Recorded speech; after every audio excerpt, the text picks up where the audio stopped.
ফিলগুলো বন্ধ করে দেয়। জমিনটা কার? আরো জোরে আওয়াজ দিয়ে বলতে হবে, জমিনটা কার? আল্লাহর জমিনের উপরে আল্লাহর কোরআনের কথা হবে, আল্লাহর জমিনের উপরে আল্লাহর জিকির হবে, আল্লাহর জমিনের উপরে আল্লাহর দ্বীন কায়েমের প্রতিষ্ঠিত হবে। যারা বাধা দিবে তারা রাম আর বান্দের দালাল। তারা কখনো আল্লাহর গোলাম হতে পারে না। আরো জোরে বলেন, গোলাম হতে পারে না।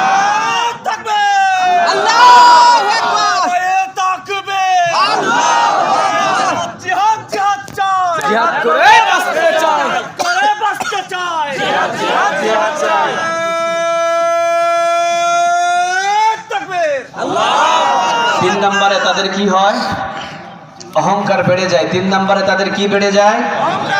চার নম্বরে যখন তারা বিনা অপরাধে মানুষদেরকে হত্যা করে, বিনা অপরাধে মানুষদেরকে হত্যা করে, হেলিকপ্টারের উপরে চড়ে মানুষদেরকে হত্যা করেছে। শুধু বিষয়টা এমন নয়, 6 মাসের বাচ্চা নিয়ে বাবা জানালায় দাঁড়িয়েছিল, তাদের হাত থেকে 6 মাসের বাচ্চা পর্যন্ত দুনিয়াতে হায়াত পায় নাই। চিৎকার দিয়ে বলেন ঠিক না ঠিক?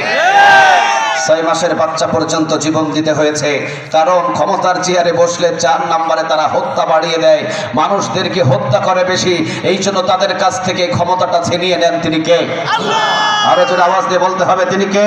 আল্লাহ। 5 নম্বরে যখন তারা কোরআন থেকে মুখটাকে ফিরিয়ে নেয়, কোরআনের মাহফিল যেখানে 144 ধারা জারি করে, সেখানে কোরআনের হক কথা যেখানে বাধা, সেখানে এমন পরিস্থিতি হয়েছিল যারা কোরআনের আন্দোলন করে তাদের এক জনের 10টা করে মামলা।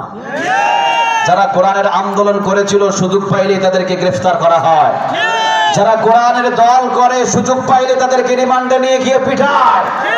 যারা কোরআনকে ভালোবাসে, কোরআনকে ভালোবাসার জন্য তাদের হাত পা ভেঙে দেওয়া হয়েছে। আওয়াজ দিয়ে বলেন ঠিক না ঠিক?